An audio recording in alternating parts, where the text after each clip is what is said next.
அடுத்தது பார்த்தீங்கன்னா, terms and conditions. கஸ்டமரான உங்களுக்கும் எங்களுக்கும் என்ன பிளாட்ஃபார்ம் இருக்குது, அது எப்படி நம்ம ஒர்க் பண்ண போகிறோம் அப்படின்னா, முதல்ல civil work, paint work, current எடுத்துக்கிறோம். உங்கள் வீட்டிலேருந்து கரண்ட் எடுத்துக்கிறோம். அடுத்தது வந்து எங்கள் ஆளுங்க தங்கி வேலை செய்யக்கூடிய அந்த இடம், அதாவது தங்குமிட வசதி, ஒர்க்கர்ஸ் அக்கமடேஷன். ஸோ இது 4யும் நீங்கள் ப்ரொவைட் பண்ணுங்கள்.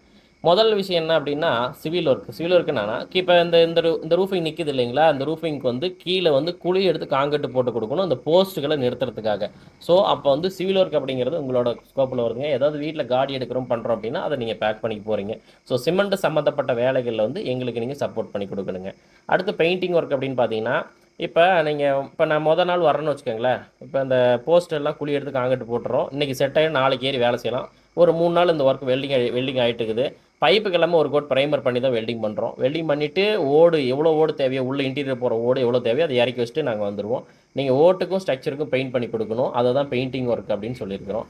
அடுத்தது பார்த்தீங்கன்னா எலக்ட்ரிசிட்டி. திடீர்னு ஏதாவது வெல்டிங் ஆகலை, எங்களுக்கு பவர் பத்தலை அப்படின்னா நீங்கள் வந்து ஜெனரேட்டர் அரேஞ்ச் பண்ணி தர மாதிரி இருக்கும். மற்றபடியெல்லாம் வீட்டில் எடுத்துக்கலாம், அவ்வளோதாங்க.